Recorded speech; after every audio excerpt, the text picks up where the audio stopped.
You've heard the urban legends, right? The ones about secret government experiments and shadowy labs hidden in plain sight? I always thought those were just stories, things to scare kids and keep conspiracy theorists up at night. But now, I know better. I wish I didn't.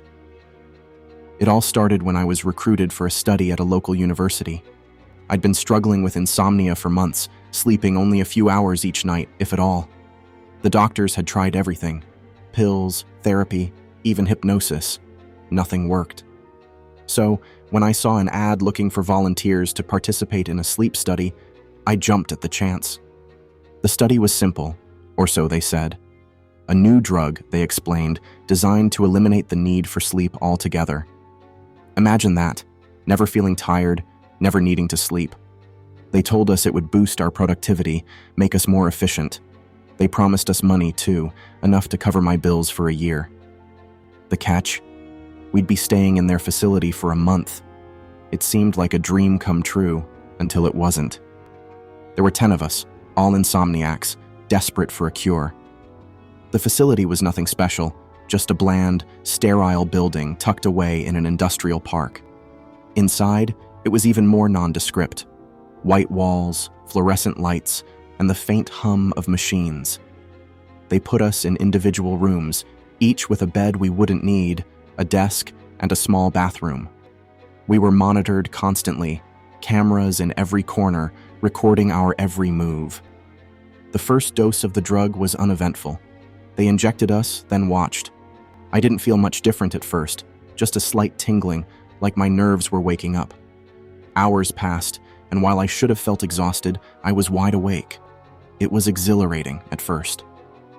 I spent the night reading, writing, and watching movies. Time seemed to stretch out before me like an endless road. But by the second day, things started to change. My thoughts became sharper, but more fragmented. It was as if my mind was running too fast for me to keep up. I'd start a sentence and forget how it ended. The others seemed to be experiencing the same thing. We'd gather in the common room, talking at 1,000,000 miles an hour, but none of us were really making sense. The doctors reassured us, said it was just our bodies adjusting to the drug. On the third day, something strange happened. I was sitting at my desk, trying to write in my journal, when I noticed the clock. The hands were spinning, moving faster and faster until they were just a blur. I blinked, and suddenly it was nighttime. I knew something was wrong, but I couldn't focus long enough to figure out what. By the fourth day, the hallucinations began. At first, they were just shadows in the corners of my vision, dark shapes that flitted away when I tried to look directly at them. But soon, they became more solid, more real. I saw people, strange, distorted figures, standing in the corners of my room, watching me. Their faces were blank, featureless, and they never moved, never spoke. I knew they weren't real, but I couldn't shake the feeling that they were watching me, judging me. The others were seeing things too. We'd talk about it in the common room, our voices hushed.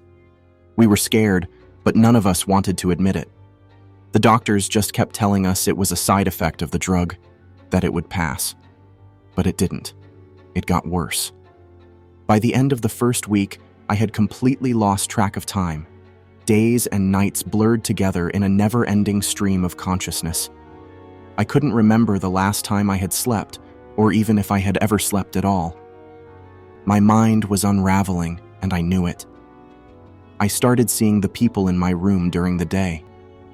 They'd stand at the foot of my bed or sit in the chair by the desk, always silent, always watching. I could feel their eyes on me, burning into my skin. It wasn't long before the others started disappearing. One by one, their rooms would be empty in the morning, their belongings left behind as if they had never been there. When I asked the doctors where they had gone, they just smiled and told me they had completed the study. But I knew better. I could see the fear in their eyes, the way they avoided looking directly at me. By the second week, I was the only one left. The people in my room weren't just watching me anymore. They were talking to me, whispering things I couldn't understand, but that filled me with a deep, primal terror. I tried to leave, but the doors were locked, the windows sealed.